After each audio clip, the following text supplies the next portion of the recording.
It is Thursday, March 19th, 2020, and we are live. Everybody share this broadcast on your Facebook page and on YouTube. Hope everybody's doing well. We're broadcasting on our Facebook fan page, The African History Network, my YouTube channel, Michael Imhotep, Imhotep, and we're on Twitter, The AHN Show on Twitter as well, and my personal Facebook page also.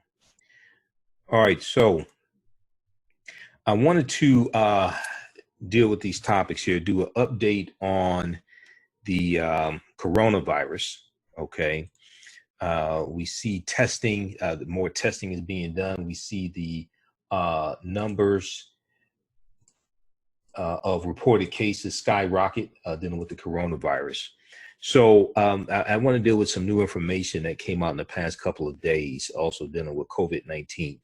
Younger adults make up a big portion of coronavirus hospitalizations in the US. Younger adults make up a big portion of hospitalizations in the US.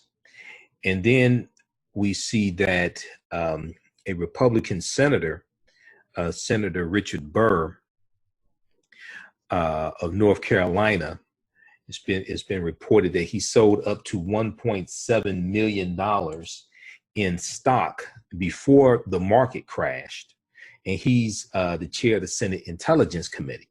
Okay, so this is something really big here, and he may be forced to resign. There could be criminal charges behind this, but then also, right before this broadcast, we found out that a second Republican senator, Senator Kelly Loeffler, who's a Republican from Georgia, she apparently sold a lot of stock right before the market crashed as well. At one of the sales, the first sale of stock jointly owned by her and her husband was sold on January 24th. Okay, so we're going to deal with this because there were warning signs. You have key Republicans as well as Donald Trump had warning signs before the coronavirus became a really crisis. Before the coronavirus became a crisis, and basically these warning signs were ignored. Okay, so we're going to deal with all of that, and then we see that the number of U.S. cases that are reported is actually over 14,000. When we look at the tracking from Johns Hopkins University, so the number of reported cases in the U.S. is over 14,000, and the number of deaths is over 200. Okay, it's a little over 200. And then also on Thursday, we see that Republicans released their proposed $1 trillion economic stimulus plan. Okay, their proposed $1 trillion economic stimulus plan. We'll talk a little bit about that. But New York Times has a really good article, an extensive article dealing with early warnings of a pandemic that were ignored by the Trump administration. Okay, early warnings. And we'll pull up this article here. There were warnings that were ignored by the Trump administration. Okay, so we'll deal with that as well. Okay, so everybody share this broadcast on your social media pages. African American business owners, post the name of the business, post the name of your business here in the thread of the broadcast, and we'll let you know how you can advertise with the African History Network as well. Okay. All right. And then also, if you'd like this type of information, you can donate to the African History Network, $, the AHN Show, $, the AHN Show through Cash App or paypal.me / the AHN Show through PayPal, paypal.me / the AHN Show through PayPal, or at our website, AfricanHistoryNetwork.com, and click on the yellow donate button. Okay, so if we look at New York Times has a really good article. I talked about this a little bit, dealing with how new information, new studies show that millennials are a target also for COVID-19. There was a article here from, let's see, which publication was that from? There's so many articles here. I talked about this on my Wednesday. Broadcast, but it dealt with how younger people are also susceptible as well. But if we look at the reporting from the New York Times, younger adults make a big of coronavirus hospitalization in US. Younger adults make up big portion of coronavirus hospitalization in US. New Center for Disease Control and prevention data shows that nearly 40% of patients sick enough to be hospitalized were 20 to 54 years old. But the risk of dying was significantly higher in older people. Okay, so early on, we were told basically the risk was to those 60 years old and older with underlying conditions. But now we find out a significant number of those who were sick enough to be hospitalized were actually those 20 to 54 years old, almost 40%. So American adults of all ages, not just those in their 70s, 80s, and 90s, are being seriously sickened by the coronavirus, according to a report on nearly 2,500 of the first recorded cases in the United States. Okay, nearly 2,500. A report dealing with nearly 2,500 of the first recorded cases in the United States. So the report issued on Wednesday, March 18th by the Center for Disease Control and Prevention found that, as in other countries, the oldest patients had the greatest likelihood of dying and of being hospitalized. But of the 508 patients known to have been hospitalized, 38% were notably younger, between the ages of 20 to 54. 38% were younger, basically between the ages of 20 to 54. And nearly half of the 121 patients who were admitted to intensive care, nearly half of the 121 patients who were admitted to intensive care units were adults under the age of 65, the CDC reported. Okay, let me pull this up here. So I have a bunch of tabs open. So nearly half of the 121 patients who were admitted to intensive care units were adults under the age of 65, the CDC reported. Now, Stephen S. Morse, M-O-R-S-C, is a professor of epidemiology at Columbia University's Mailman School of Public Health. And he said, I think everyone should be paying attention to this. It's not just going to be the elderly. There will be people aged 20 and up. They do have to be careful, even if they think they're young and healthy. So this is extremely important. This is really important for African Americans between the ages of 20 to 54, because we know that African Americans are more likely to have pre-existing conditions, more likely to have diabetes, heart disease. We see diabetes among younger African Americans, like we haven't seen in previous decades, largely. Sickle cell anemia, diabetes, lupus. Okay, these all compromise your immune system and make you more vulnerable to COVID-19. Okay, you could develop pneumonia, what have you. All right, so I know I saw interviews with people who were at the beach like this past weekend, and younger people spring break. They're down in Florida. Actually, Governor Ron DeSantis of Florida refused to close the beaches. Some local mayors started closing the beaches because this is an easy way for the coronavirus, SARS-CoV-2, to spread. Okay.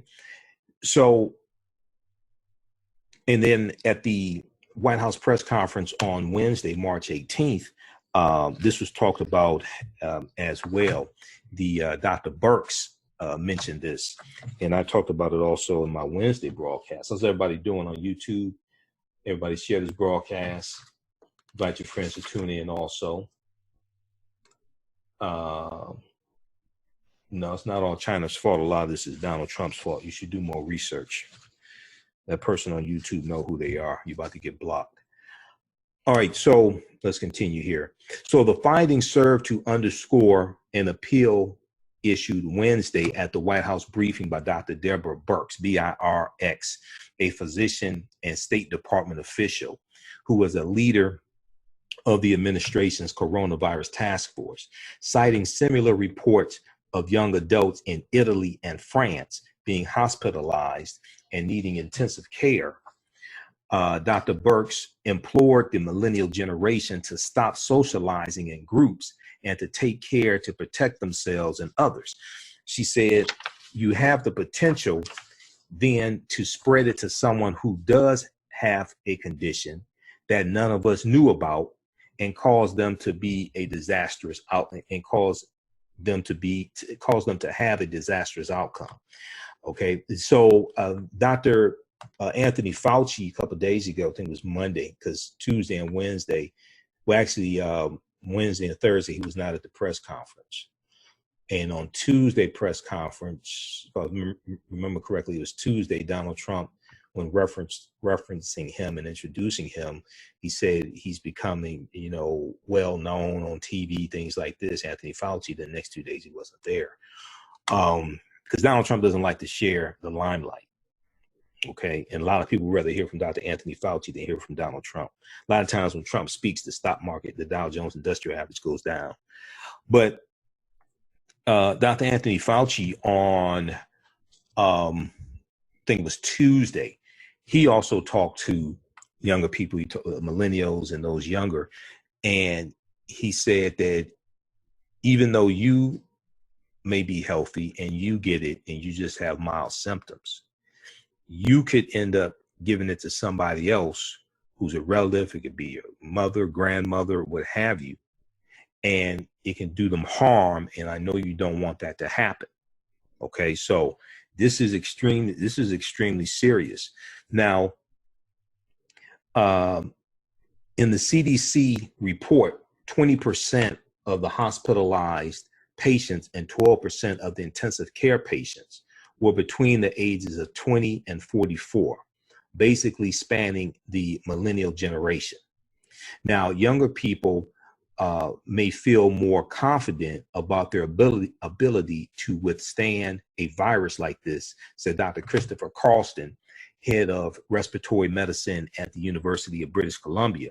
But he said, quote, if that many younger people are being hospitalized, that means that there are a lot of young people in the community that are walking around with the infection. Okay. And the other thing that's really important is because you can be infected with COVID-19 and you can be contagious before you actually develop symptoms. And you can be contagious to somebody else who is older and their immune system is compromised. So the new data represents a preliminary look at the first significant wave the first significant wave of cases in the United States that does not include people who returned to the country from Wuhan, China, or from Japan, the authors reported. Between February 12th and March 16th, 2020, there were 4,226 such cases reported to the CDC, the study states. So the ages were reported for 2,449 of those patients, the CDC said, and of those 6% were 85 years old and older, and 25% were between the ages of 65 and 84. 29% were between the ages of 20 and 44. The age groups of 55 to 64 and 45 to 54 included 18% of the total. Only 5% of cases were diagnosed in people 19 years old and younger. Only 5% of cases were diagnosed in people 19 years old and younger. So the report included no information about whether patients of any age had underlying risk factors, such as chronic illness or a compromised immune system.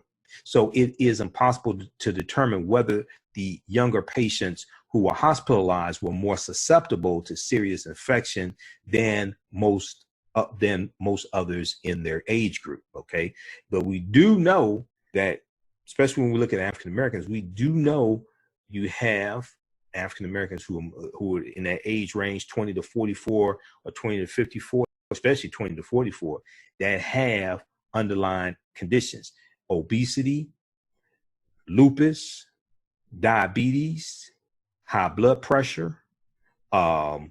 They can have other conditions as well that make them more susceptible. Sickle cell anemia, okay, that make them more susceptible. Okay, so check out this article here from New York Times. Younger adults make up big portion of coronavirus hospitalization in US. New CDC data shows that nearly 40% of patients sick enough to be hospitalized were aged 20 to 54, but the risk of dying was significantly higher in older people. Okay, that's it. New York Times will post the. We'll put the links to all these articles in the notes of the videos. Okay. All right. So I want to do a recap of what took place on Thursday, March 18th, also dealing with coronavirus. So I want to look at the updates from Washington Post. Okay, so we'll pull that up. The computer's running slowly here. How's everybody doing today? How you all doing with your children being at home? And your children being at home and you possibly home or what have you. This stuff was avoidable. This is going to cause Donald Trump the presidency. Donald Trump is in deep trouble. The one out of 25, 26 candidates, the one candidate he feared the most, the one candidate he risked his presidency, risked impeachment to try to stop, Joe Biden, is who he's going to have to go up against. One. Okay. Two, Donald Trump bragged about the stock market, bragged about the economy. The Dow Jones Industrial Average, as of this week, lost basically all the gains that it made since he's been in office. Okay, it barely got above 20,000 today. Okay, so it's basically wiped out all the gains that is made since he's been in office. So he's in deep trouble, and he knows it. And when this information comes out here, when the rest of this information comes out, he's either going to be forced to resign from office, or he's going to be, is worthy of impeachment. Now, I don't know if they're going to go through the impeachment process. When this stuff comes out, is worthy of impeachment. He may be forced to resign from office. I don't know. This stuff here is, you're going to have a whole lot of people that voted for him that are going to be calling for him to resign from office. When all this stuff, when this stuff comes out, and he ignored the warning signs, and he sabotaged the effort to be able to fight against global pandemics. And then when we look at the reporting from foreignpolicy.com. Let me just pull up this article here from foreignpolicy.com. Trump has sabotaged America's, let's see, what's the name of this article here? It's coming up. Trump has sabotaged America's coronavirus response. Trump has sabotaged America's coronavirus response. As it improvises its way through a public health crisis, the United States has never been less prepared for a pandemic. Okay, that's from January 31st. Okay, check out the broadcast I did on March 18th, because I go deep into it. Okay. I'm trying to make this a shorter broadcast today. I don't want to do 2 hours. It's a very busy day. Let's see here who we have here on YouTube. How's everybody doing? I'm gonna post a link here. Everybody read that. Journal of Jade News. Did you read the stimulus draft? Yeah, I read the stimulus draft. I reported on that yesterday. Actually, if you go watch the broadcast on Wednesday, March 18th, I reported on that yesterday. And then I read it today as well. We're going to get into that. Okay.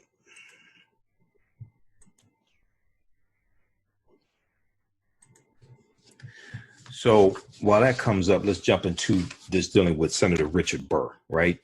ProPublica and NPR, National Public Radio, has some really good articles dealing with this. We look at the reporting from ProPublica as well as thehill.com. Thehill.com. Senator dumped up to $1.7 million of stock after reassuring public about coronavirus preparedness. Senator dumped up to $1.7 million of stock after reassuring public about coronavirus preparedness. This is about Senator Richard Burr, Republican from North Carolina. Okay. And you're going to hear a lot about this. This is going to be a huge scandal. Intelligence Chair Senator Richard Burr's sell-off came around the time he was receiving daily briefings on the health threat. This is from March 19th, 2020. This is ProPublica.com. And then we look at the article from thehill.com, because the Hill picked up the article from ProPublica. And I think they talk about the article from NPR, National Public Radio. Well, actually, the one from ProPublica talks about the article from National Public Radio as well. The one from thehill.com is Burr, B-U-R-R, sold off significant amount of stock a week before market crash started. Burr sold off significant amount of stock a week before market crash started. So soon after, he offered public assurance that the government was ready to battle the coronavirus.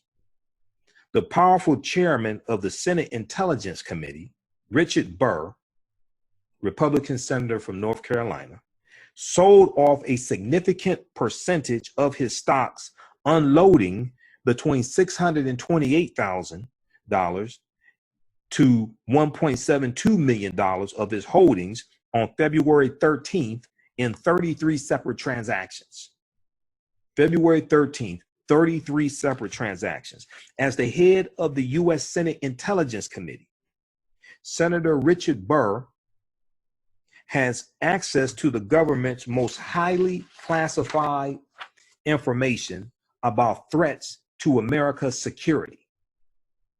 His committee was receiving daily coronavirus briefings around this time, according to Reuters, according to a story from Reuters. February 13th. Now, I was studying coronavirus February 13th, and I was reviewing some of my articles February today dealing with coronavirus. So while a lot of people were talking about Oprah and Gail and Snoop and Jada, all this stuff back and forth, all this stuff going back and forth, I was studying coronavirus. And I was reading about it in China. And then the first case in the US was reported on January 20th, 2020. Okay. And I'm looking at this thing growing, and I'm looking, and I know about the Spanish flu pandemic of 1918. And I'm looking and I'm saying, this thing right here, this is going to be huge. This is what we should focus on. So I did my first broadcast dealing with that on my Sunday night show, March 1st, 2020, dealing with coronavirus. So everybody follow us on our Facebook fan page, the African History Network. Turn on notifications so you know when we go live. Follow us on our YouTube channel, Michael Imhotep, Imhotep. Turn on notifications so you know when I go live. Okay? Because this type of information I deal with, a lot of other people don't deal with.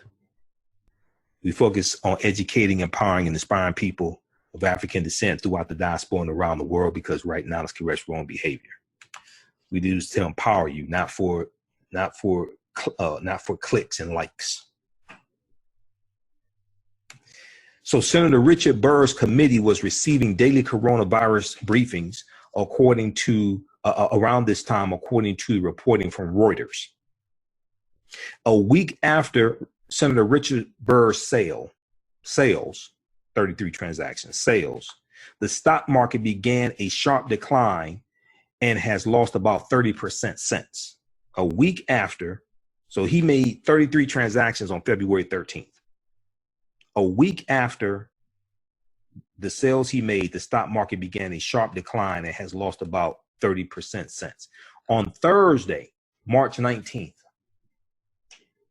2020, Senator Richard Burr came under fire after National Public Radio obtained a secret recording from February 27th in which the lawmaker gave a VIP group at an exclusive social club a much more dire preview of the economic impact of the coronavirus than what he had told the public. There were warning signs. If you've been watching my videos, I told you there were warning signs along the way that were ignored.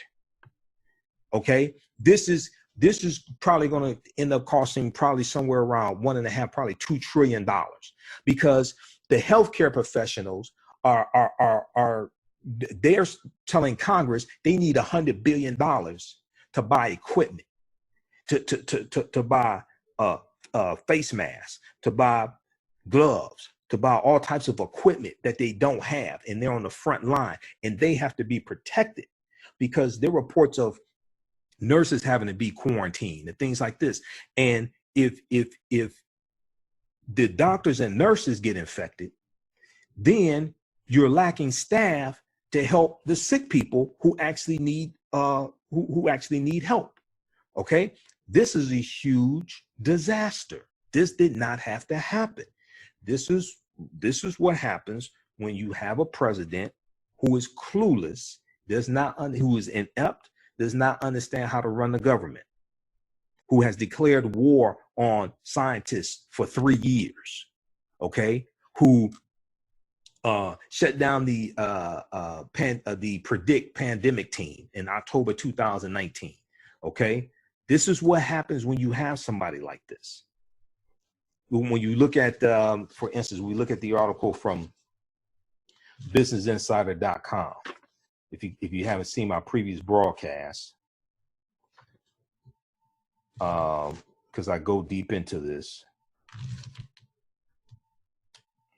Trump spent the past 2 years slashing the government agencies responsible for handling the coronavirus breakout.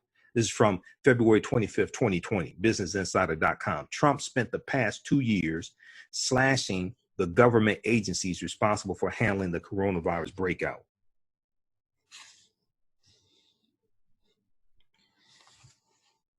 The Trump administration has also spent the past several years dismantling the very government programs responsible for combating a global health crisis.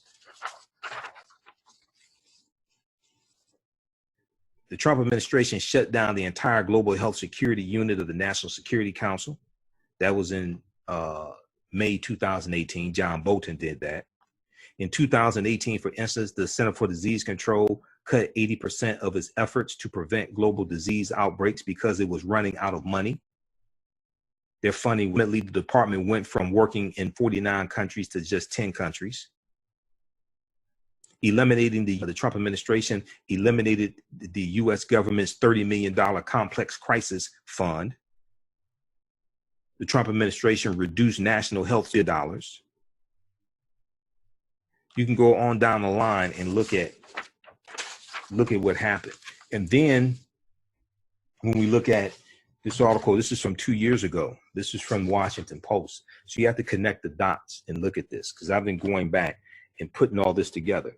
May 10th, 2018, Washington Post had an article, top White House official in charge of pandemic response exits abruptly. Top White House official in charge of pandemic response exits abruptly. The top White House official responsible for leading the U.S. response in the event of a deadly pandemic has left the administration, and the global health security team he oversaw has been disbanded under a reorganization by National Security Council advisor John Bolton. This is the same John Bolton that's coming out with a $30 book he wants everybody to buy, who refused to testify in a House impeachment inquiry. Okay, he refused to testify there. He said, if you subpoena me to testify, I'm going to sue you. This is that John Bolton. The abrupt departure of Rear Admiral Timothy Zeimer, Z-I-E-M-E-R, from the National Security Council means no senior administration official is focused solely on global health security. No senior administration official is now focused solely on global health security. Rear Admiral Timothy Zeimer's departure, along with the breakup of his team, comes at a time when many experts say the country is already unprepared for the increasing risks of a pandemic or bioterrorism attack. This was May 10th, 2018.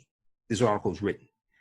Before Timothy Zeimer was fired, experts were saying that the U.S. was already unprepared for the increasing risks of a pandemic or bioterrorism attack. Timothy Zeimer's last day was the same day a new Ebola outbreak was declared in the Congo. He is not being replaced. Pandemic preparedness and global health security are issues that require government-wide responses, experts say, as well as the leadership of a high-ranking official within the White House who is assigned only to this role. So why did John Bolton needs to be subpoenaed. Why did John Bolton fire him? Why did John Bolton fire Rear Admiral Timothy Zeimer? Then John Bolton, when you read the article from foreignpolicy.com, John Bolton fired also Tom Bossert, who was the Homeland Security Director of Homeland Security.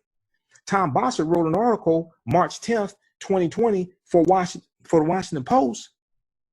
And he said that we're just 10 days away from the hospitals being overrun with people who are infected with the coronavirus and need hospitalization. They'll need ventilators.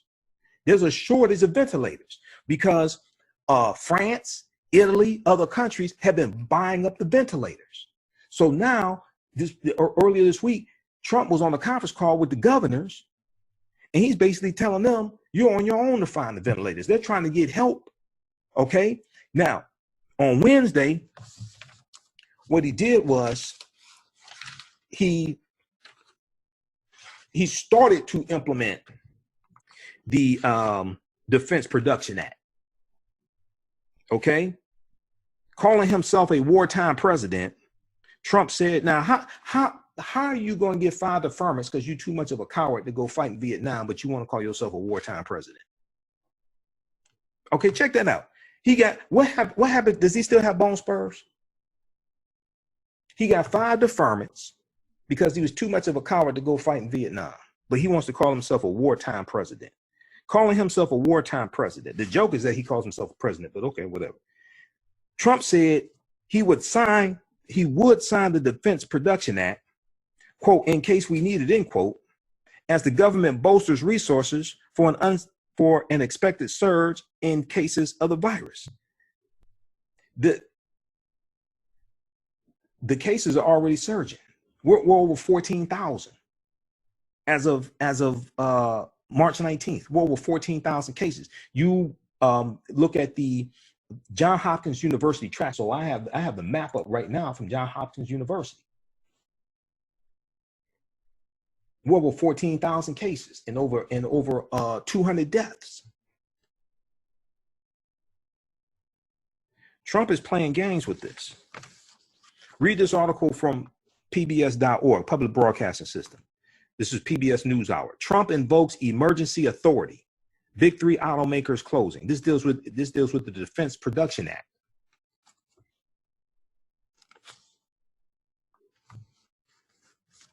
Okay, so let's go back to this here. I'm just trying to give you a little background information. How's everybody doing on Facebook and YouTube? Everybody share this broadcast, okay? Because you ain't gonna find this type of information a lot of other places. All right. So Washington Post, May 10th, 2018, top White House official in charge of pandemic response exits abruptly. Okay, read that article. And then, because I have a bunch of them here.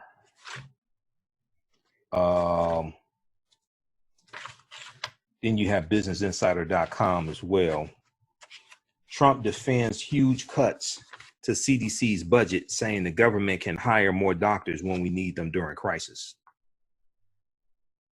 Trump defends huge. This is from February 27, 2020. Read this article here. I don't have time to get deep into it. This at a press conference, February 27, Donald Trump, he said it was easy to bolster the public health agency and cited his business approach toward running the federal government. Trump defended his huge budget cuts to the Centers for Disease Control and Prevention. Donald Trump said, quote, "I'm a business person. I don't like having thousands of people around when you don't need them. When we need them, we can get them back very quickly." He's talking about the scientists. He's talking about the experts. Donald Trump says some of these experts targeted by the cuts, quote, "had not been used for many years," end quote, and that additional federal money and new medical staffers could be obtained swiftly since we know all the good people.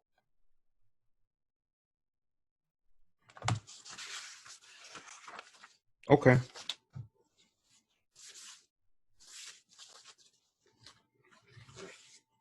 So let's go back to Senator Richard Burr.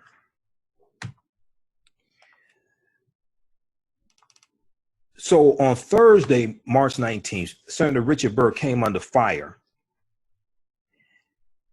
after NPR, National Public Radio, obtained a secret recording from February 27th, 2020, in which the lawmaker gave a VIP group at an exclusive social club a much more dire preview of the economic impact of the coronavirus than what he told the public, okay?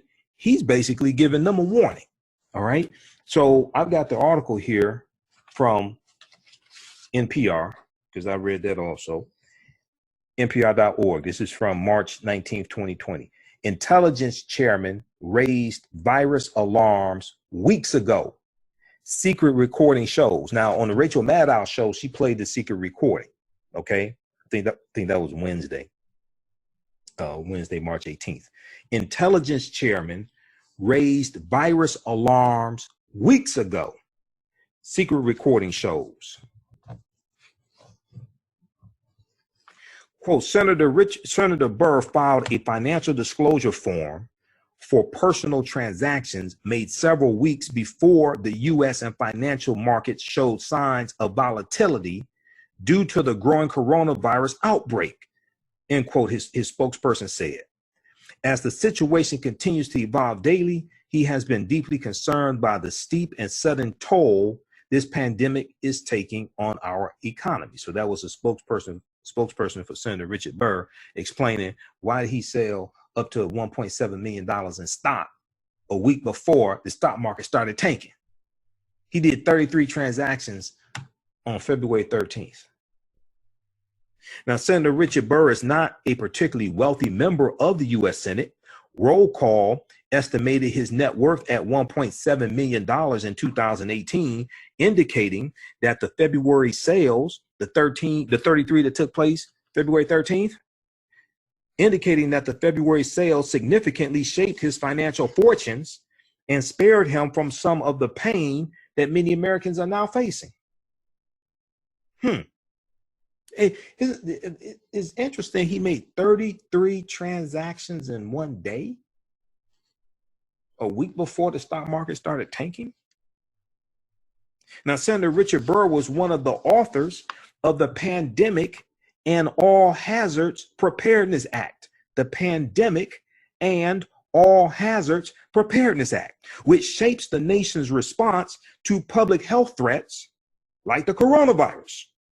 Senator Richard Burr's office did not respond to requests for comment about what sort of briefing materials, if any, on the coronavirus threat Senator Richard Burr may have seen as a chair of the U.S. Senate Intelligence Committee before the selling spree.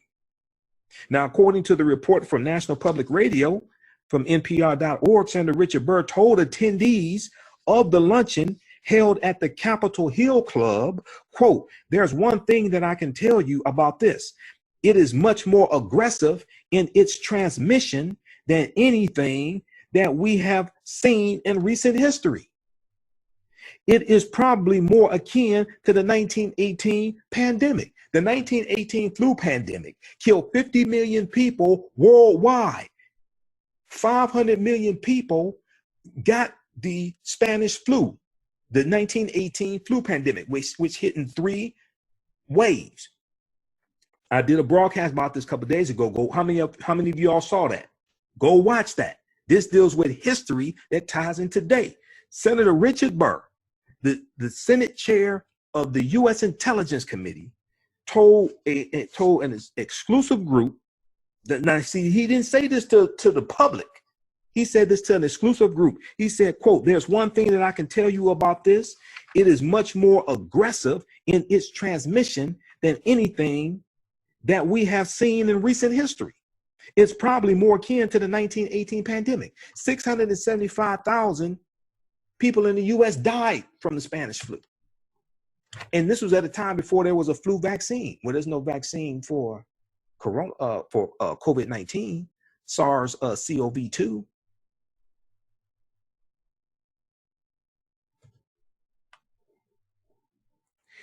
Senator Richard Burr warned that companies might have to curtail their employees' travel, that schools could close, and that the military might be mobilized to compensate for overwhelmed hospitals. Because this is basically all things that happened in 1918 here in the U.S.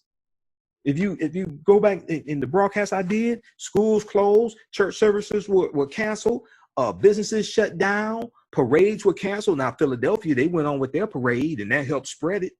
This was during World War I, and then it continued into 1919. It hit in 3 spurts. It hit in 3 waves. And the second wave was more deadly than the first wave because the virus mutated. So the second wave was more deadlier than the first wave. You had people wearing masks, like in San Francisco. They were wearing surgical masks to protect themselves. You had people practicing social distancing. This was in 1918. The luncheon was organized by the Tar Heel Circle, a club for business and organizations in North Carolina that are charged up to $10,000 for membership and are promised, quote, interaction with top leaders and staff from Congress, the administration, and the private sector, end quote. They're promised interaction with top leaders and staff from Congress, the administration, and the private sector. Now, Senator Richard Burr, so that audio, that meeting took place February 27th, 2020. That's before all hell really broke loose with this. And things really started escalating. We're starting to see things increase. We're starting to see things increase February 27th, 28th. But just remember, now that was February 27th. Remember, February 28th, 2020, what did Donald Trump say at a rally about coronavirus? Did he say it was a pandemic? No, he said it was a Democratic hoax. February 28th, don't take my word for this. Okay, I've got all the evidence. I've had thousands of articles. Okay, so we look at the article from NBCnews.com. I've got all the evidence. I've had thousands of actual name of it because I want you to go research this. See, proper documentation ends all conversation. You don't have to believe a word that I say. I can document what I'm saying. I give you the sources. You go research this yourself. You don't have to believe me. You don't have to believe a word I say. Proper documentation ends all conversation.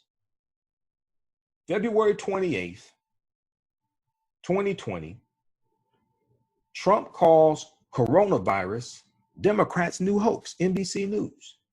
Go read this. The video's in here. Let's see if we can play it. Let's see if we can play it. Now, I warned y'all about Trump in 2016 before the election. I was doing nationally syndicated radio 5 days a week. People ain't want to listen to me. They said, no, we're going to do economic empowerment and invest in the stock market. Have you seen the stock market lately? They said, no, we don't need to vote. We're going to do economic empowerment and invest in the stock market. We're going to build businesses. A lot of your businesses are shut down now because of government. I told you, government and politics intersect. Government is not separated from, business is not separated from politics. Business and government and politics intersect. They're not separate. Politics, government creates the business environment, creates the economy that businesses operate in. Now, a lot of those businesses are shut down. A lot of those businesses are losing money. They're going to go out of business.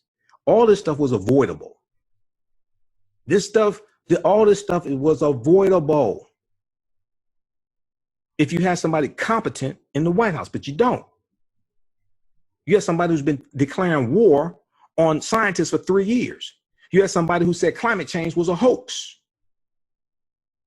The people who told you it don't matter who you vote for president, they're a goddamn lie. They are a lie. They lied to you. Yeah, I said it. They lied to you.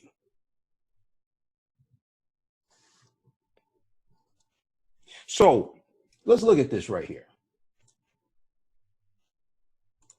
Let's see if we can play this here. Yeah, I said it. They lied to you. Let's see if we can get this going. So Donald Trump accused Democrats of politicizing. It was me. Let's see here. I was the reason all these diets never worked. This is okay. It's playing an ad. Donald Trump accused Democrats of politicizing the deadly coronavirus during a campaign rally here on Friday, claiming that the outbreak is, quote, their new hoax, end quote, as he continued to downplay the risk in the U.S. Let's go to Mr. Trump here.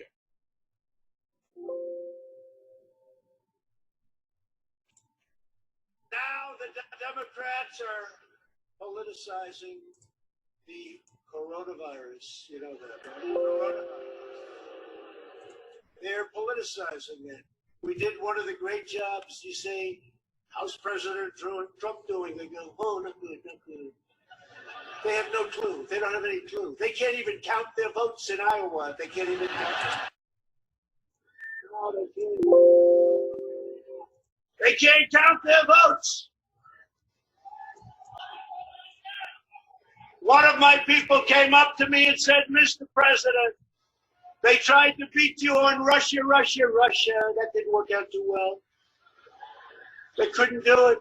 They tried the impeachment hoax. That was on a perfect conversation. They tried anything. They tried it over and over. They've been doing it since you got in. It's all turning. They lost. It's all turning. Think of it. Think of it. And this is their new hoax. But, you know, we did something that's been pretty amazing. We're 15 people in this massive country. And because of the fact that we went early, we could have had a lot more than that. We're doing great. Our country is doing so great. We are so unified. A number that nobody heard of, that I heard of recently, and I was shocked to hear it. 35,000 people on average die each year from the flu. Did anyone know that? 35,000. That's a lot of people. It could go to 100,000. It could be 27,000. They say usually a minimum of 27 goes up to 100,000 people a year die.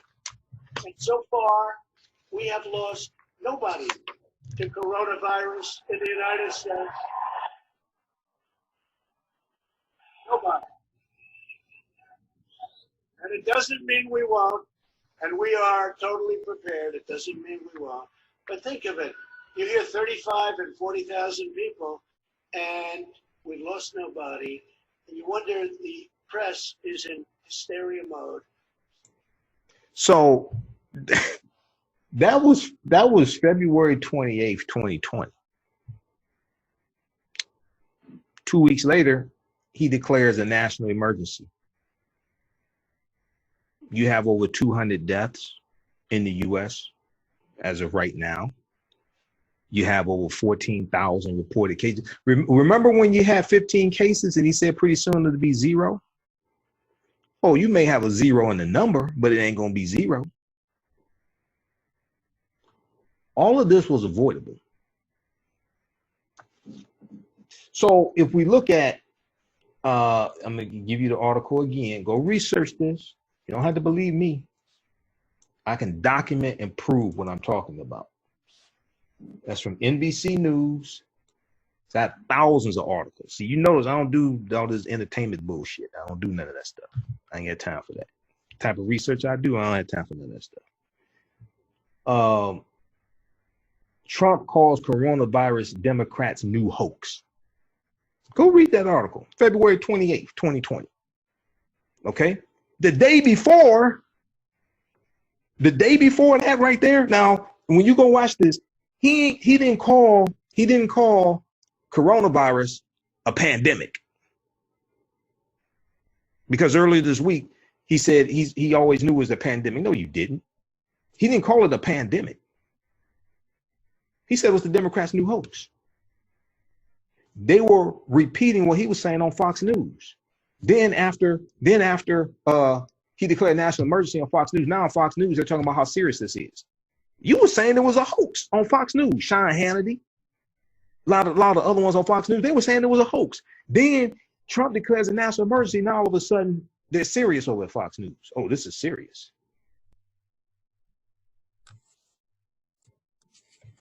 The chickens are coming home to roost. The day before this right here that Trump did this rally, that rally was in South Carolina.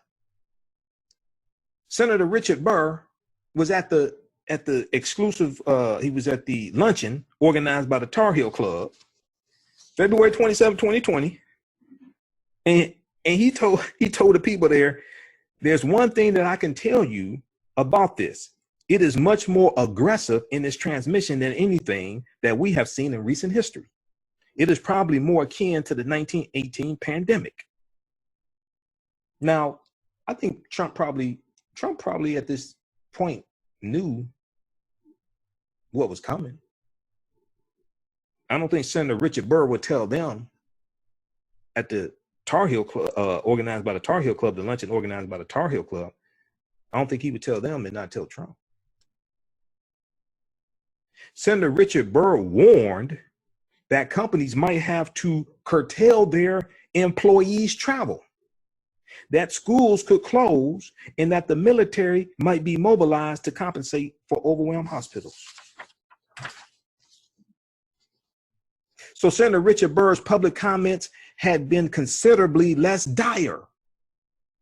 In a February 7th, 2020 op-ed article that he co-authored with another senator, he assured the public that, quote, the United States today is better prepared than ever before to face emerging public health threats like the coronavirus, end quote, he wrote. No, it wasn't.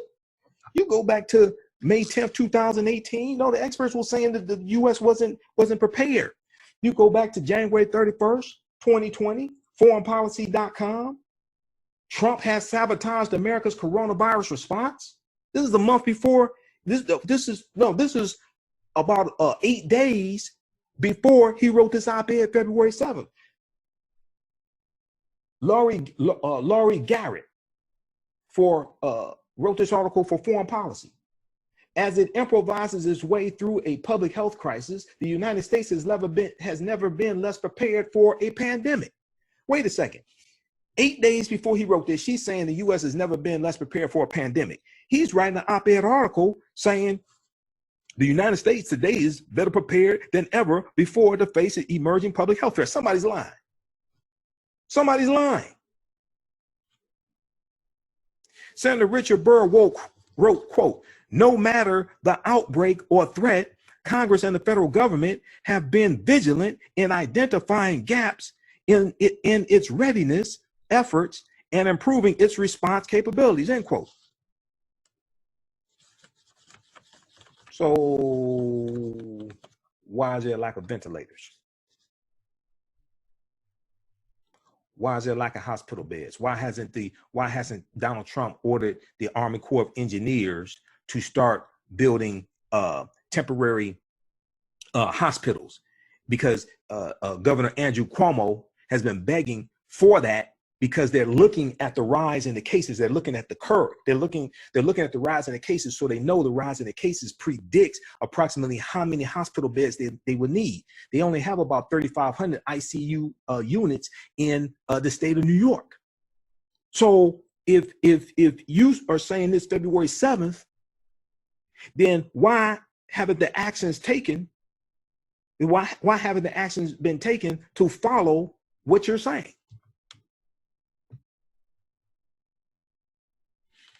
He went on to say, no matter the outbreak or threat, Congress and the federal government have been vigilant in identifying gaps in its readiness efforts and improving its response capabilities. Now, the article goes on to say, reporting from ProPublica.org, name of this article once again, I'm going to give you the name of the article. I'm going to give you the link in just a minute here. Senator dumped up to $1.7 million of stock after reassuring public about coronavirus preparedness. Somebody's lying. Senator Richard Burr was one of, well, somebody's allegedly lying. Let's put it like that. Senator Richard Burr was one of just 3 senators who in 2012 opposed the bill that explicitly barred lawmakers and their staff from using non-public information. You mean like Senate intelligence briefings? From using non-public information for stock trades, and required regular disclosure of those trades.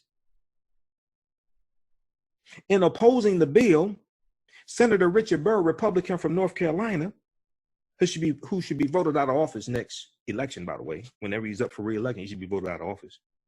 He argued at the time that insider trading laws already applied to members of Congress. President Barack Obama signed the bill known as the Stock Act that year, S-T-O-C-K, the Stock Act. Now, stock transactions of lawmakers are reported in ranges.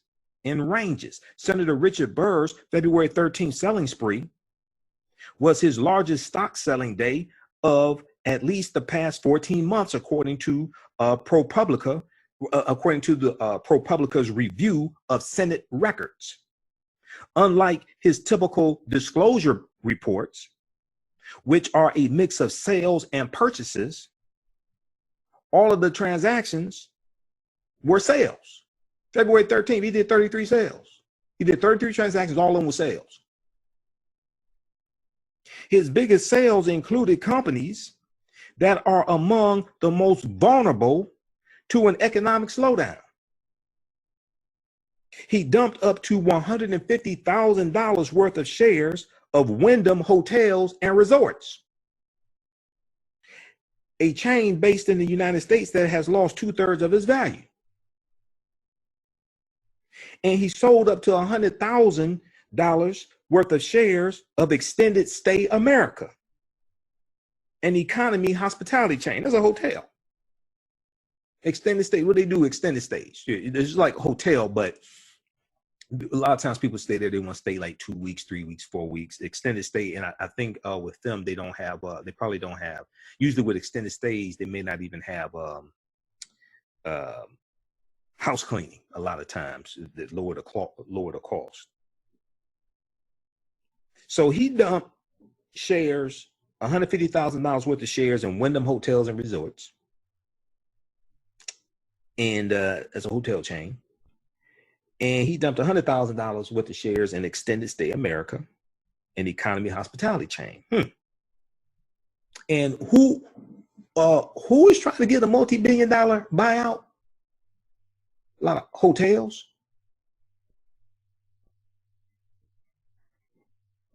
You got hotel chains trying to get the hotel industry actually trying to get a multi-billion-dollar buyout. Shares of that company are now worth less than half of what they were worth at the time Senator Richard Burr sold them. The assets come from accounts that are held by Senator Richard Burr the assets come from accounts that are held by Senator Richard Burr, belong to his spouse, or are jointly held. So read this article from ProPublica. Senator dumped up to $1.7 million of stock after reassuring public about coronavirus preparedness. It sounds like someone is not being truthful. Then we look at thehill.com, March 19th, 2020. Burr sold off significant amount of stock a week before market crash started. Okay, read that article as well. They talk about it also. On February 7th, Senator Richard Burr penned a Fox News op-ed in which he said the, quote, public health preparedness and response framework that Congress has put in place and that the Trump administration is actively implementing today is helping to protect Americans.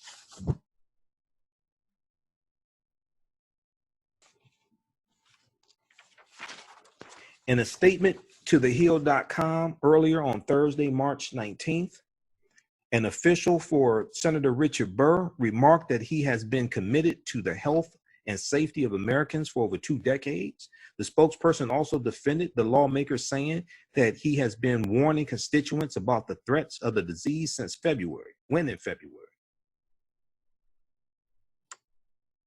When in February? Did he, well, we got the recording of what he said at the Tar Heel Club luncheon.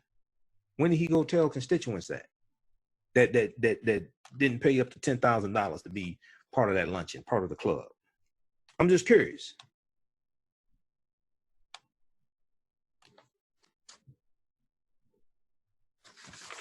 So that's thehill.com.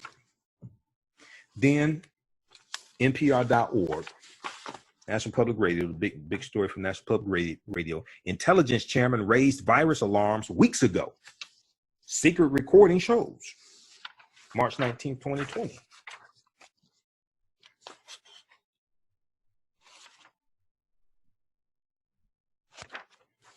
Membership to join the Tar Heel Circle costs between $500 and $10,000 and promises the members, quote, to enjoy interaction with top leaders and staff from Congress, the administration, and the private sector, end quote, according to the group's website.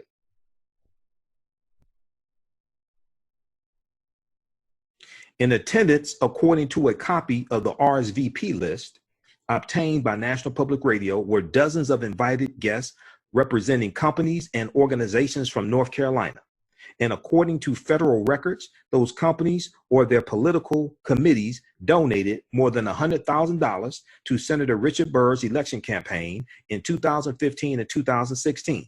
Okay, so if he was reelected in the 2016 election, he's not up for reelection to 2022. Okay, if he doesn't resign before then, or if he's not indicted, to tell you the truth. So, okay, Senator Richard Burr announced previously he was not planning to run for re-election in 2020. Good. He can just go ahead and resign. He can just go ahead and resign, retire, and then they'll indict him after he retires.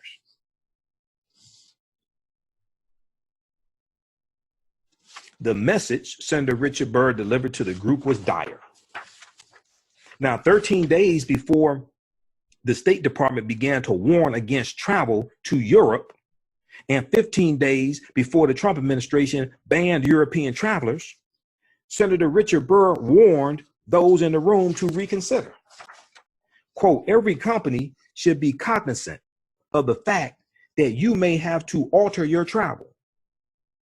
You may have to look at your employees and judge whether the trip they're making to Europe is essential or whether it can be done on video conference. Why risk it, he said. That was February 27th.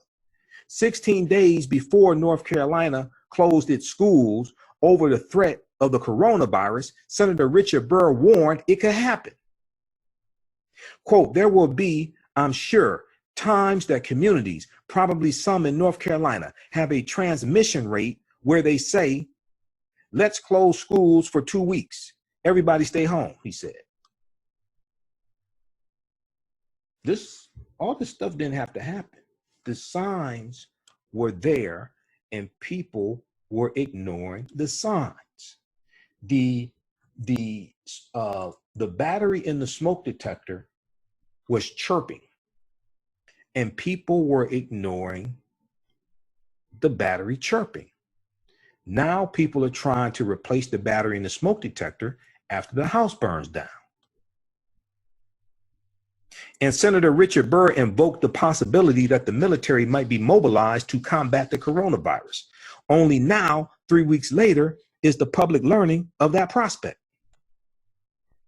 Quote, he said, quote, we're going to send a military hospital there. It's going to be intense and going to be set up on the ground somewhere, Senator Richard Burr said at the luncheon. I wonder what they served at that luncheon.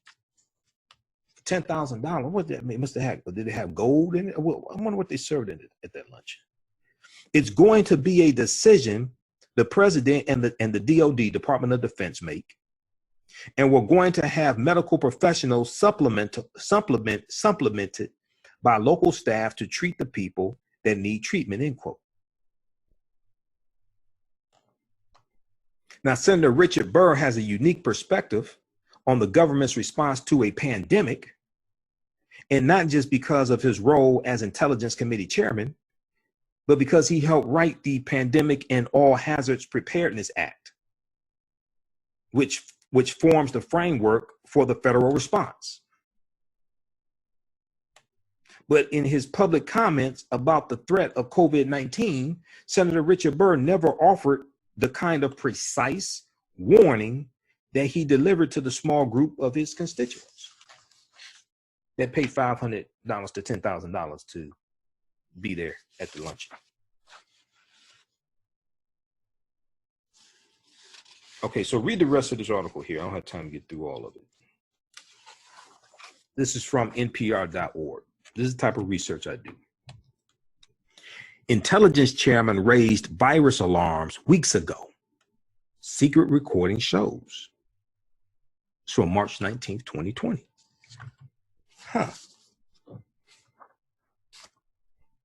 Axios.com was this March 14th, March 13th.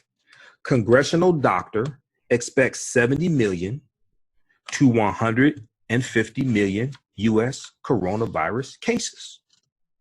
Congress in-house doctor is Dr. Brian Monahan, Dr. Brian Monahan, Congress in-house doctor told Capitol Hill staffers at a closed-door meeting that he expects 70 to 150 million people in the U.S., roughly a third of the country, to contract the coronavirus, two sources briefed on the meeting told Axios, AXIOS. The estimate, which is in line with other projections from health experts, underscores the potential seriousness of this outbreak, even as the White House has been downplaying its severity in an attempt to keep public panic at bay. Okay, this was right around, I think this may have been March 13th. I think this probably right before Trump declared a national emergency. After he said just 2 weeks before it was a Democratic hoax. All right. So everybody share this broadcast. If you like this type of information, also you can donate to the African History Network. $ the AHN Show through Cash App. $ the AHN Show through Cash App, or PayPal.me /the AHN Show. PayPal.me /the AHN Show. And also at our website, AfricanHistoryNetwork.com, AfricanHistoryNetwork.com. Okay, click on the yellow donate button. So if you want to donate 5, 10, 15, 25, 100, whatever it is. This helps us keep doing the research, stay on the air, finance our Sunday night show, the African History Network show, Sundays 9 p.m. to 11 p.m. Eastern Standard Time, 9, 10 a.m. Superstation WFDF. So we broadcast on Facebook and on YouTube live Sunday nights. Also, I'm in the radio station studio. So this helps finance the research, pay the bills, etc. African-American business owners, post the name of your business here on the thread of the broadcast. Email us at customerservice@africanhistorynetwork.com. Customerservice@africanhistorynetwork.com. We'll let you know how you can advertise with the African History Network. So we have some new advertisers as well. A lot of people want to get into shape, and more people are at home right now because of the coronavirus scare that was avoidable, but Trump administration dropped the ball for whatever reason. This is what happens when you got somebody incompetent as president. Elections have consequences. We can't make that mistake again. But SheRanHerselfFit.com can help you with that. SheRanHerselfFit.com can help you get in shape. Their mission is to inspire and motivate women to make healthy lifestyle changes. Now, the founder of She Ran Herself Fit, her name is Felicia. Felicia lost over 200 pounds by changing her diet and running. Now, running may not be your motivation, but find what drives you to be fit. SheRanHerselfFit.com is a brand that promotes women living a healthy lifestyle. By making small sacrifices in your daily routine and changing your diet, you can combat many of the different diseases that are prevalent in the African-American community. Visit their website, SheRanHerselfFit.com, SheRanHerselfFit.com. Now, a lot of people want to get their financial house in order with this catastrophe taking place, but a lot of people realize, well, hey, you know what? We need to have savings. We need to have, we need to deal with wealth management, etc. Maybe invest in gold. We may not want to invest in some stocks right now. Maybe some stocks, companies that make condoms, that'd probably be a good investment. Companies that make surgical masks, companies that make ventilators. These are not stock tips, but I'm just saying, those would probably be good investments right now. Certified financial planner Martisha Patterson has over 20 years of wealth management experience and working in the industry. And if you are looking to improve your financial situation, you want to create wealth, you're looking for proven strategies to meet your financial goals, Certified financial planner Martisha Patterson can help you with this. Give her a call for a free consultation. Area code 646-552-4384, 646-552-4384. Also visit her website, PattersonPlans17.com, PattersonPlans17.com. Let her know you found out about this from the African History Network. Okay. And then also, African-American firefighters have a deep, rich history. The book Black Heroes of Fire by author DeKalb Walcott Jr. tells the story of Engine Number 21. Engine Number 21 was the first organized, paid African-American firefighting company in the city of Chicago. Find out about their exploits and their heroism in the book Black Heroes of Fire, the history of the first African-American fire company in Chicago. It's available at Amazon.com and the website BlackHeroesOfFire.com, BlackHeroesOfFire.com by author DeKalb Walcott Jr. Okay, now we have another Republican senator who appears to be in some hot water also. And this is Senator Kelly Loeffler, Republican from Georgia. RawStory.com has the reporting from March 19th, 2020. Busted. Second GOP senator caught dumping stock after receiving coronavirus briefing. Busted. Second GOP senator caught dumping stock after receiving coronavirus briefing. Two Republican senators have admitted in public filings to having sold stock just before the crash of the stock market. The first senator, Richard Burr, Republican, North Carolina. Then hours later, the Daily Beast reported interim Senator Kelly Loeffler, Republican from Georgia. Quote, the Senate's newest member sold off 7 figures worth of stock holdings in the days and weeks after a private all senators meeting on the novel coronavirus that subsequently hammered U.S. equities, the Daily Beast reported. Senator Kelly Loeffler reported the first sale of stock jointly owned by her and her husband on January 24th, 2020. The very day that her committee, the Senate Health Committee, hosted a private all senators briefing from administration officials, including the Center for Disease Control Director, Dr. Anthony Fauci, the head of the National Institutes of Health of the United States, on the coronavirus. Okay, the Daily Beast reported. Now, Kelly Loeffler tweeted about it at the time on January 24th, 2020. She said, appreciate today's briefing from the president's top health officials on the novel coronavirus outbreak. These men and women are working around the clock to keep our country safe and healthy. Now, between January 24th and February 14th, 2020, by contrast, Senator Kelly Loeffler, Republican from Georgia, reported selling stock jointly owned with her husband worth between $1,275,000 and $3.1 million between January 24th and February 14th. That's about a 3-week period of time. Senator Kelly Loeffler reported selling stock jointly owned with her husband worth between 1.2 million and 3.1 million, according to transaction reports filed with Senate ethics officials, the Daily Beast reported. The 15 stocks that Senator Kelly Loeffler reported selling have lost more than a third of their value on average since she reported offloading them.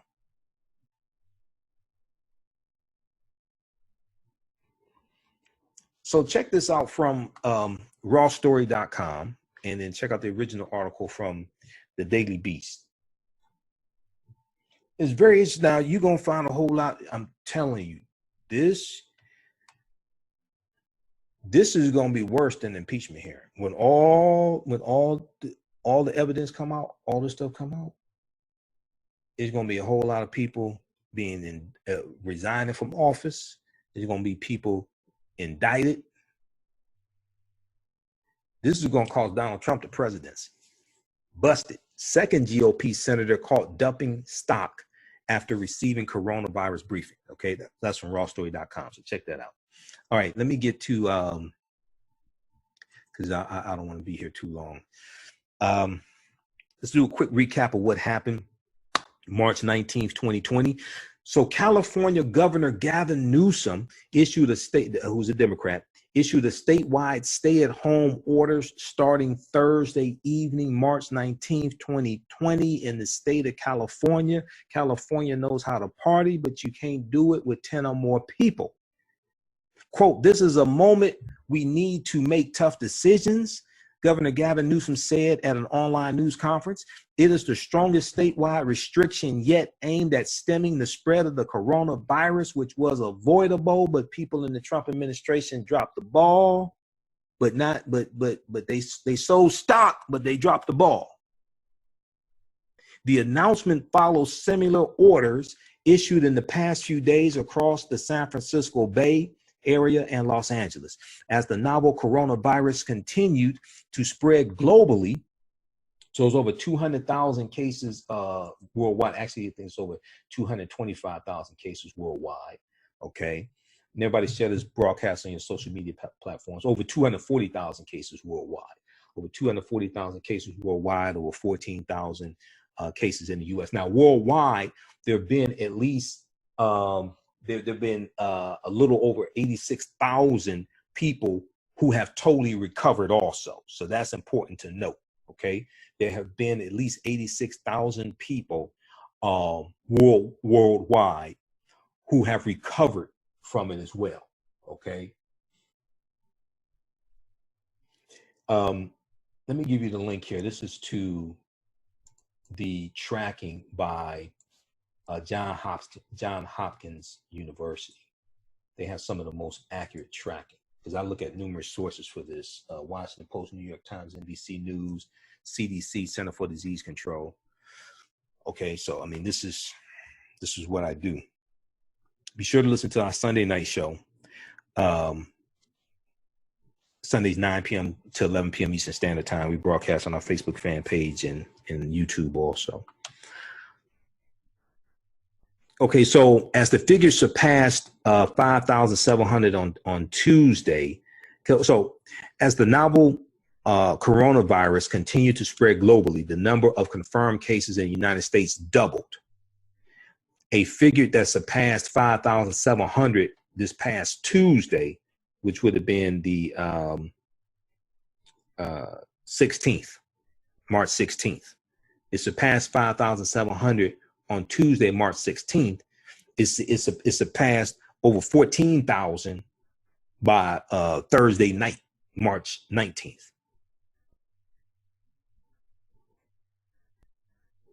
Or Tuesday was the 17th.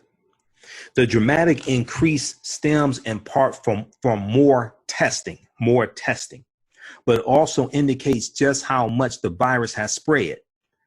So a lot of people already had it, but because more tests are available, they're being tested. So the number, and I said this before, you watched my broadcast, I said, as more tests are made available, you're going to see the number skyrocket of the people who were diagnosed with this. The dramatic increase stems in part from more testing, but also indicates just how much the virus has spread. Officials say the number will continue to rise sharply as more test results become available. Now, Senate Republicans introduced a $1 trillion fiscal package, the Coronavirus Aid, Relief, and Economic Security Act, which includes sending direct cash payments to many Americans. We'll talk about that in just a minute. The State Department warned Americans not to travel internationally and advised all Americans who are abroad to return to the United States or make preparations to shelter in place. Italy on Thursday hit a grand milestone, surpassing China for the largest number of coronavirus-related deaths at 3,405. Morgues in Italy are running out of capacity. Morgues in Italy are running out of capacity. To address medical supply shortages, new legislation provides manufacturers of N95 face masks protection against lawsuits when selling certain masks to healthcare workers. That will free producers, including 3M and Honeywell, to sell tens of millions more masks per month to hospitals, according to Vice President Mike Pence, who said, quote, they are available now. Now, the healthcare professionals are asking, where are they? Because we're trying to get them, we can't get them. And then the healthcare professionals are petitioning Congress for $100 billion to buy the equipment that they need and the safety gear that they need. Now, CDC data now shows that younger adults are a larger percentage of coronavirus hospitalization in the United States. We talked about that at the top of the broadcast. India barred incoming commercial flights for a week, and Australia and New Zealand closed their borders to everyone except citizens and residents. The United Arab Emirates went further, stopping expatriate residents from returning to the country. Meanwhile, Italy is extending lockdown measures. Donald Trump canceled the in-person G7 summit scheduled for June 2020 at Camp David due to the coronavirus pandemic, deciding instead to hold the annual meeting by video conference.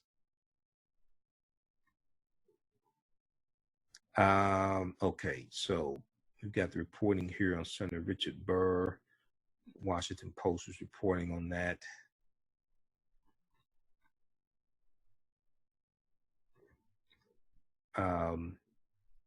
Then also more celebrities are diagnosed with it, more athletes. Two members of the Los Angeles Lakers and Boston Celtics, Marcus Smart, are NBA's latest to test positive for the coronavirus. Now, a lot of people are asking the question, well, how is it that doctors who have patients who have symptoms can't get the tests?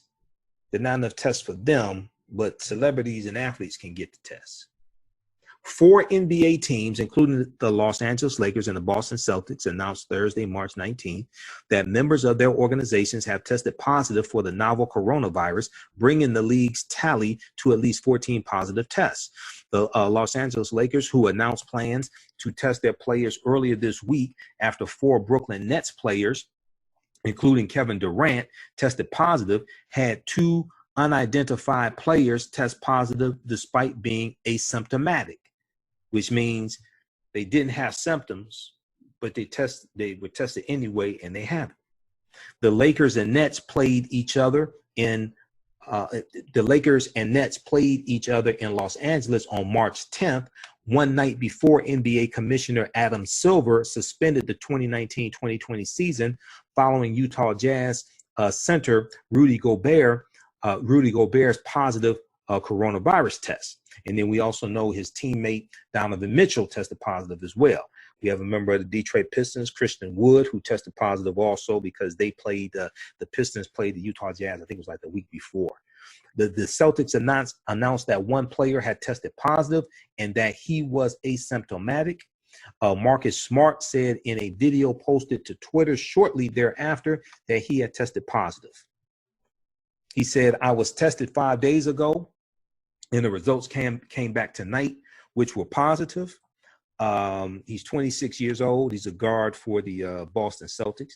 He said, I've been self-quarantined since the test. Thank goodness. COVID-19 must be taken with the highest of seriousness. I know it is a #1 priority for our nation's health experts, and we must get more testing ASAP. Okay, now Bank of America is going to offer deferred payments on mortgages. Bank of America, one of the nation's top lenders, will offer homeowners emergency relief on mortgages amid the economic uncertainty of the coronavirus pandemic. Senate Democrats propose a bailout for student loan borrowers. Now, there's a $1 trillion stimulus package proposed by Republicans. We'll talk about that in just a minute. But Senate Democrats propose a bailout for student loan borrowers. As the White House and Congress assemble a stimulus package to blunt the economic impact of the coronavirus pandemic, Senate Democrats are pushing for widespread relief for the 42 million Americans with a total of $1.5 trillion in federal student loans. The coronavirus outbreak brought with it crushing economic uncertainty. The coronavirus outbreak brought with it crushing economic uncertainty. And students and borrowers need targeted, quick relief from payment burdens, said Senate Minority Leader Chuck Schumer, Democrat of New York, who introduced the plan Thursday with Senators Patty Murray, a Democrat from Washington, and Senator Elizabeth Warren, Democrat from Massachusetts, and Senator Sherrod Brown, Democrat from Ohio. The Democrats are calling for at least $10,000 in tax-free debt cancellation for all federal student loan borrowers. They're calling for at least $10,000 in tax-free debt cancellation for all federal student loan borrowers. They want the Department of Education, to assume loan payments for the duration of the national emergency, and then institute a 3-month grace period during which borrowers can forego their payments without penalty. Payments made by the department would still count toward loan forgiveness for borrowers in public service jobs. The plan would temporarily halt wage garnishment, tax refund seizure, and reductions in Social Security benefits to repay past due student debt. It would also codify into law President Trump's order last week to waive interest on federal education loans. Now, Senator Elizabeth Warren first floated the idea of loan forgiveness as an economic stimulus amid the health crisis last week. Congressional aides say Senator Elizabeth Warren has since been negotiating with colleagues to hammer out the details and get the measure included in the Senate Democrats' $750 billion stimulus package. So check that out at Washington Post, live updates from the Washington Post. We'll post the link here for you.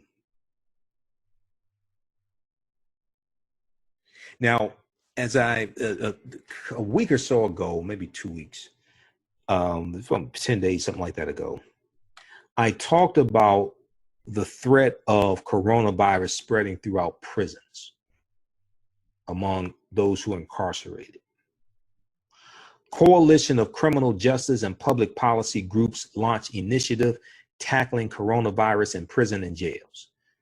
A core criminal justice, public policy, and right-leaning organizations on Thursday, March 19th, launched an initiative to urge local, state, and federal correctional facilities to enact sweeping measures to prevent the spread of the coronavirus among incarcerated populations. The groups are working with governors in 21 states and federal agencies to enact changes, including limiting physical contact in prisons and jails, providing greater access to medical care and equipment for inmates and staff, using alternatives to incarceration for those who are of low public safety risk, and providing remote alternatives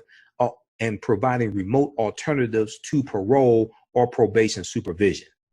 Now, Jessica Jackson, who is Chief Advocacy Officer at the Reform Alliance, which is one of the groups leading the effort, said, quote, "We believe there's a real chance that our prisons and jails could become a hotbed of the virus and spread the disease back into our communities."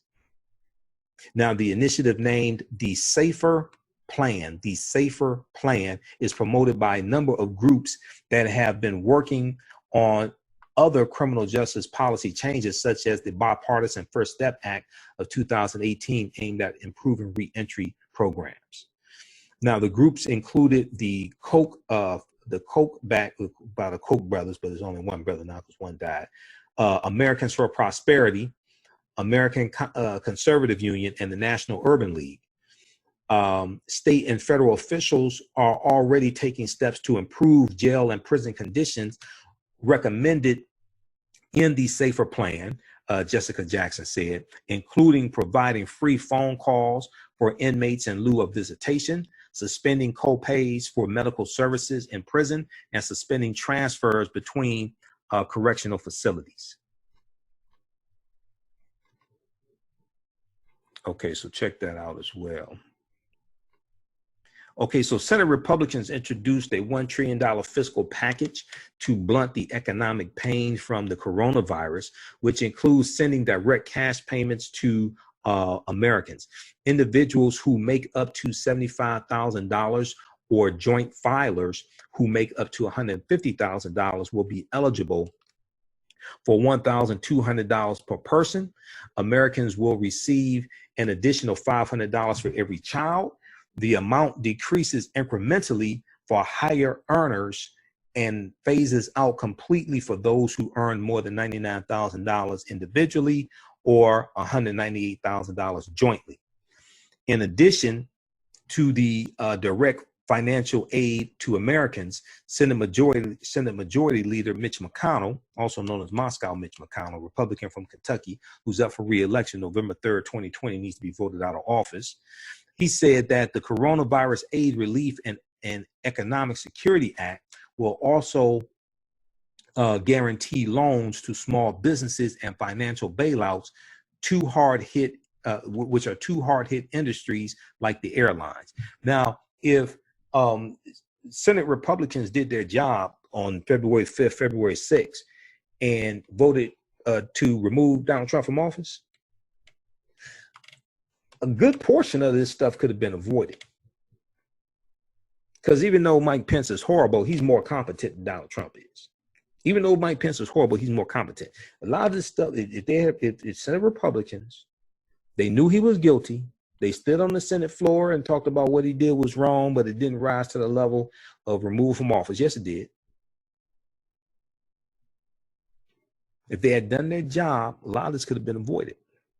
A lot of them are going to be voted out of office also, and they should be, because they violated their oath to defend the Constitution against enemies, both foreign and domestic. In addition to the direct financial aid to Americans, Senator Mitch McConnell said the Coronavirus Aid, Relief, and Economic Security Act will also guarantee loans to small business and financial bailouts to hard-hit industries like the airlines. Now, this proposal is just a starting point for negotiations with Democrats over how best to prop up the U.S. economy during this crippling public health crisis. Moscow Mitch McConnell said we need to take further steps to continue addressing our nation's healthcare needs, and we need to help protect American workers, families, and small business from this unique economic crisis that threatens to worsen with every single day. We need to have the American people's backs. Well, one way you can have the American people's back, Moscow Mitch McConnell, is tell Donald Trump to tell Attorney General William Barr to drop his lawsuit to try to repeal the entire Affordable Health Care Act, because the Department of Justice is in court now, and the U.S. Supreme Court is going to take up the case after the November 2020 election. The Trump Department of Justice is trying to sue to repeal the entire Affordable Health Care Act, including pre-existing conditions. The entire Affordable Health Care Act. The Affordable Health Care Act gave health care to 3 million non-elderly African Americans who did not already have health care. So if you want to help the American people, then what you can do is stop trying to repeal the Affordable Health Care Act and implement and help implement the Medicaid expansion. Build upon it, because it's saving a lot of people's lives, especially dealing with pre-existing conditions, and you can't be denied health insurance because of pre-existing conditions. So in response to the Senate Republicans' offer, House Speaker Nancy Pelosi said sign off from Democrats will require a bill that includes, quote, new, strong, and strict provisions that prioritize and protect workers, such as banning the recipient companies from buying back stock, rewarding executives, and laying off workers, end quote. Because when you look at what Democrats are proposing, that benefits the everyday people much more than what Republicans are proposing. If you go look at what Democrats are proposing, what Republicans are proposing, what Democrats are proposing benefits everyday people much more than what Republicans are proposing. We look forward to working in bipartisan way to deliver for the American people as soon as humanly possible, Nancy Pelosi said. So there was let's see, we'll get the article here. That's a synopsis of it in the updates from the Washington Post. Let's look at all right, how you doing, Anthony? How's everybody doing on YouTube and Facebook? Everybody share this broadcast. Also, if you like this type of information, you can support the African History Network. $sign the AHN show through Cash App, $sign the AHN show through Cash App, or paypal.me/the AHN show, paypal.me/the AHN show through PayPal.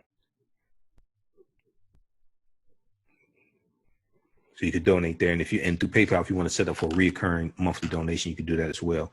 Senate Republicans release massive economic stimulus bill for coronavirus response. Senate Republicans release massive economic stimulus bill for coronavirus response. That's from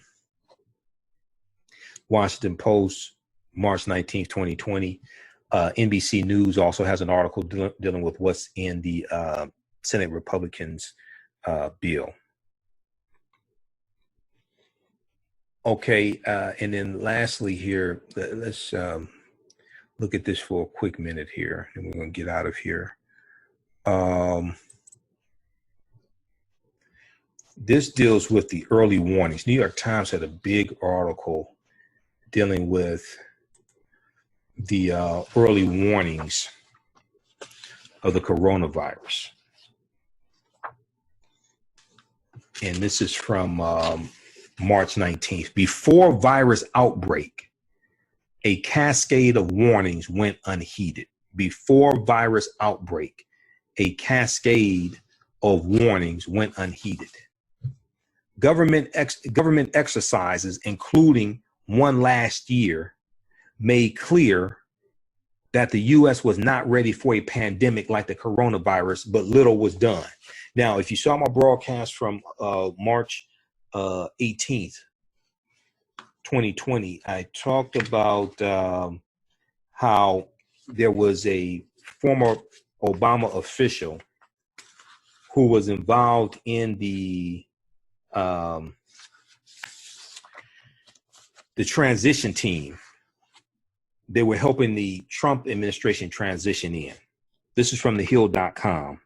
This is from March 17th, 2020. Obama officials walked Trump aides through global pandemic exercise in 2017. Obama officials walked Trump aides through global pandemic exercise in 2017. Okay, we talked about this in the March 18th broadcast. The Obama administration walked incoming Trump administration officials through a hypothetical scenario in which a pandemic worse than the 1918 Spanish flu pandemic would shut down cities in Seoul, Korea, and London, England.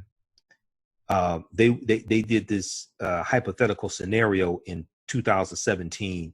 This was reported by Politico.com.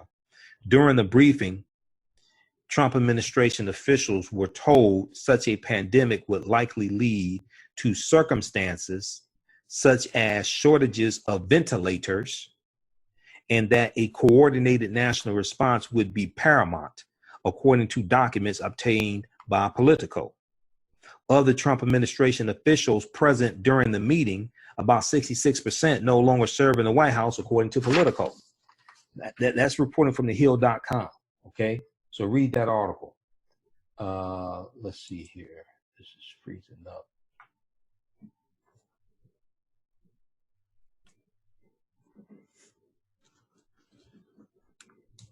Okay, let's continue. So let's look at this briefly here from New York Times.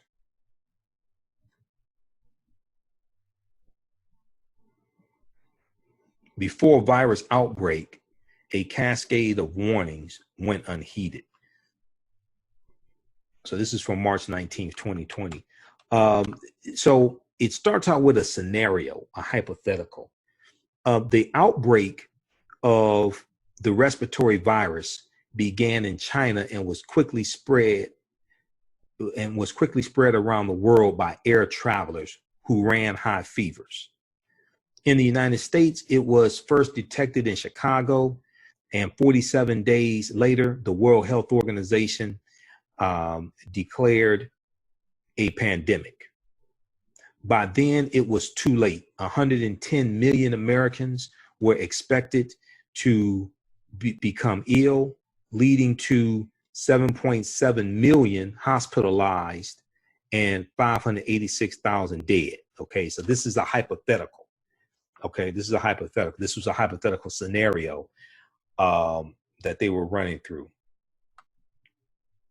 All right, how's everybody doing?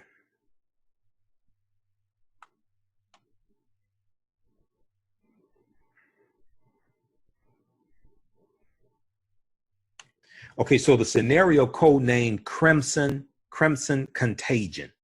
The scenario codenamed Crimson Contagion and imagining an influenza pandemic was simulated by the Trump administration's Department of Health and Human Services in a series of exercises that ran from January 2020, last January, it had to be from January 2019 through August 2019. The simulation's sobering results, contained in a draft report dated October 2019, that has not previously been reported, drove home just how underfunded, underprepared, and uncoordinated the federal government would be for a life or death battle with a virus for which no treatment existed. The draft report, marked not to be disclosed, laid out in stark detail repeated cases of confusion, quote unquote, confusion in the exercise. Federal agencies jockeyed over who was in charge. State officials and hospitals struggled to figure out what kind of equipment was stockpiled or available. Cities and states went their own ways on school closings. Many of the potentially deadly consequences of a failure to address the shortcomings are now playing out in an all too real fashion across the country.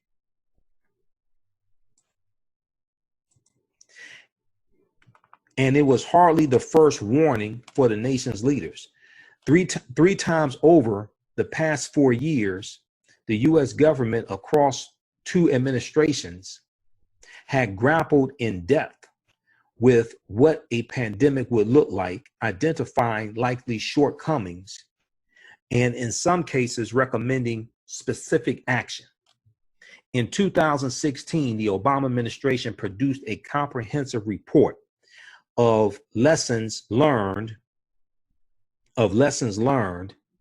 by the government from battling Ebola.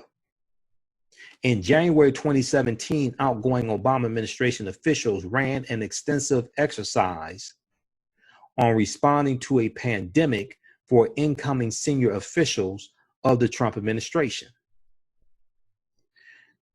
The full story of the Trump administration's response to the coronavirus is still playing out.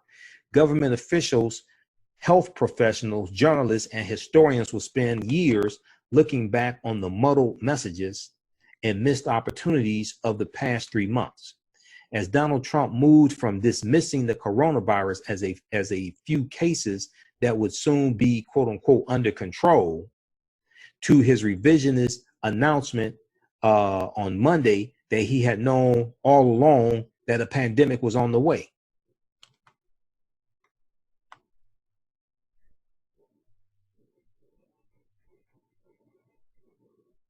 Maybe he did know a pandemic was on the way because Senator Richard Burr told the people at the Tar Heel Club about it.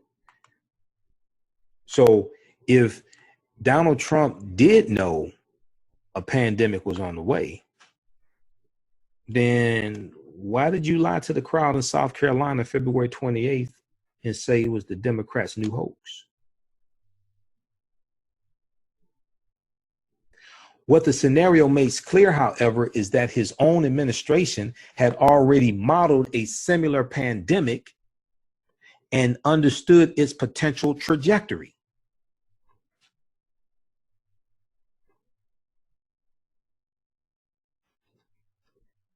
The White House defended its record, saying it responded to the 2019 exercise with an executive order to improve the availability and quality of flu vaccines, in that it moved early this year to increase funding for the Department of Health and Human Services program that focuses on global pandemic threats.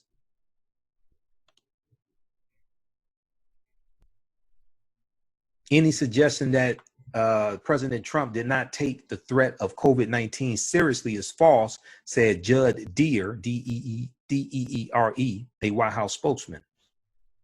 But officials have declined to say why the administration was so slow to roll out broad testing or to move faster, as the simulations all indicated it should, to urge social distancing and school closings.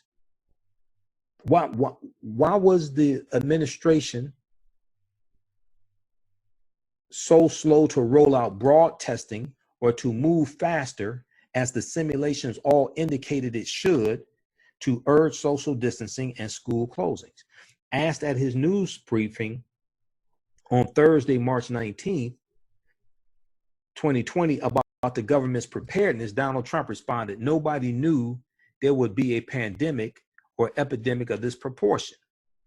Nobody has ever seen anything like this before." But you said you knew it was a pandemic before anybody was calling it a pandemic. And if you studied the 1918 Spanish flu pandemic, and there was no vaccine, that happened before there was a vaccine for the flu, that gives you some indication of what what was to come.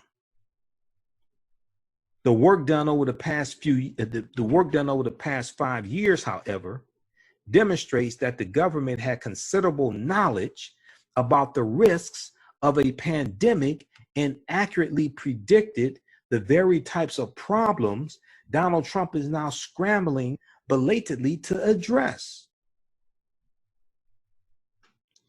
Crimson Contagion, the exercise conducted in 2019 in the state of Washington and 12 states, including New York and Illinois, showed that federal agencies under Donald Trump continued the Obama-era effort to think ahead about a pandemic. The Crimson Contagion exercise conducted in 2019 in Washington and 12 states, including New York and Illinois, showed that federal agencies under Donald Trump continued the Obama-era effort to think ahead about a pandemic. But the planning and thinking happened many layers down in the bureaucracy. The knowledge and sense of urgency about the peril appear never to have gotten sufficient attention at the highest level of the executive branch or from Congress, leaving the nation with funding shortfalls, equipment shortages like ventilators, and disorganization within and among various branches and levels of government. The October 2019 report in particular documents that officials at the Departments of Homeland Security and Health and Human Services, HHS, Health and Human Services, and even the White House National Security Council were aware of the potential for a respiratory virus outbreak originating in China to spread quickly to the United States and overwhelm the nation. Nobody ever thought of numbers like this, Donald Trump said on Wednesday, March 17th at a news conference. In fact, they had. The October 2019 report in particular documents that officials at the Department of Homeland Security and Health and Human Services, HHS, and even the White House's National Security Council were aware of the potential for a respiratory virus outbreak originating in China to spread quickly to the United States and overwhelm the nation. Read the rest of this article here. This is from New York Times. This is from March 19th, 2020. It's a long article. This is deep. As I said before, basically the overwhelming majority of this, if not all of this, was avoidable. The signs were there. The signs were ignored. Before virus outbreak, a cascade of warnings went unheeded. Government exercises, including one like last year, made clear that the U.S. was not ready for a pandemic like the coronavirus, but little was done.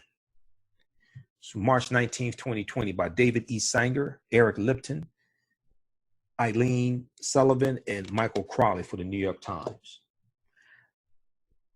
All right, who we have here? Got Greg and B. Buccaneer, Margaret.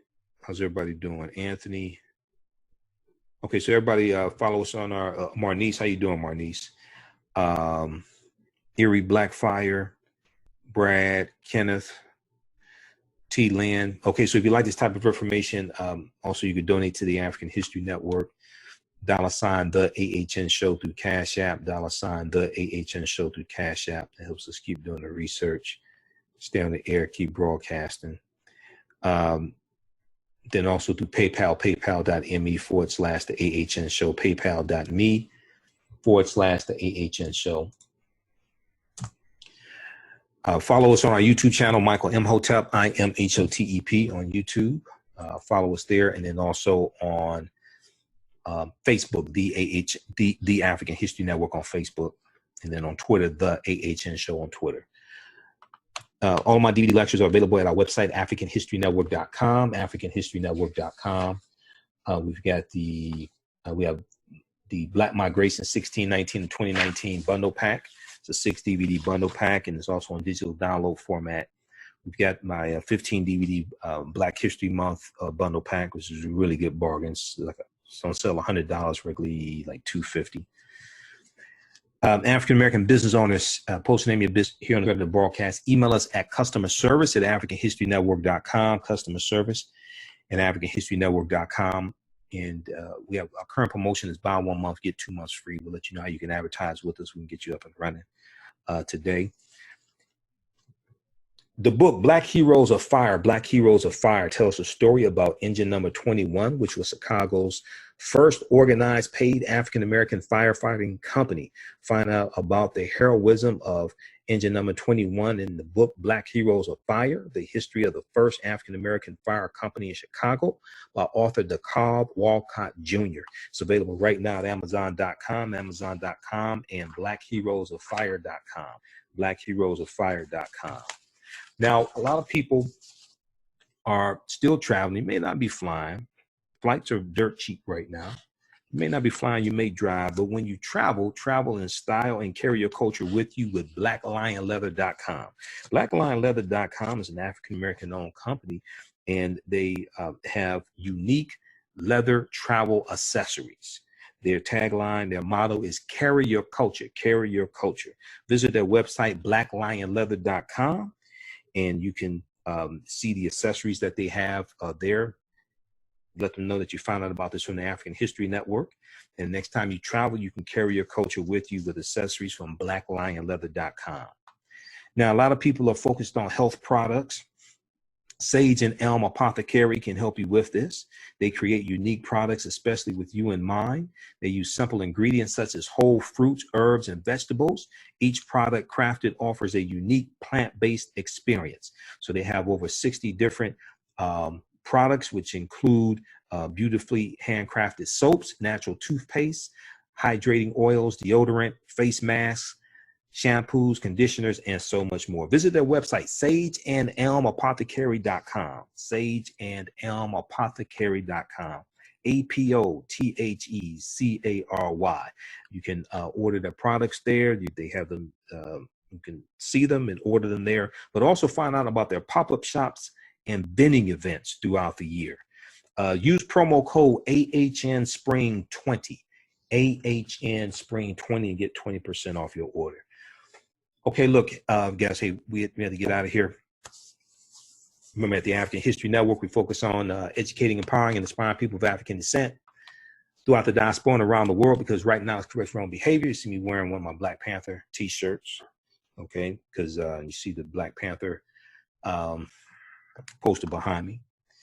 His word, you know, I have a lot of lectures dealing with the film Black Panther, but the word Wakanda is a real word. Wakanda is an ancient word. Wakanda is, we see Wakanda in Native American languages like Omaha Ponca and Sioux Indian language. It means possesses secret powers. We also know Wakanda is a Bantu word. Bantu is a group of 500 African languages spoken in Southern Africa, East Africa, like Kenya, all the way into Central West Africa, like Cameroon. Okay, and we know the word Konda is a Kikongo word. Konda means family, and Kikongo is a Bantu language. Kiswahili is a Bantu language as well, so the word Kwanzaa is a Bantu word. Okay, and Wakanda is also a Bantu word. I'm not exactly sure specifically which language it's from. I've done a lot of research on this. I did a lot of research to be able to do my lectures dealing with the film Black Panther. Okay, so we have to get out of here. Remember, right now it's correct wrong behavior. It's not over till we win. Wakanda forever. We'll talk to you next time. Peace. Thanks for tuning in, and listen to our podcasts of our shows, our audio podcasts of our shows. We have those available at if you go to wherever you get your podcast from, search for the African History Network show. the African History Network show, wherever you get your podcast from. And then also at our website, AfricanHistoryNetwork.com, right on the homepage, click on the yellow, click on listen to podcasts, okay? And that takes you to our Blog Talk Radio page. We have about 1,000 audio podcasts there going back to 2010. Okay, but we're on iTunes, Castbox, Acast, Stitcher, TuneIn. We're on 8 different audio podcast platforms that I know of.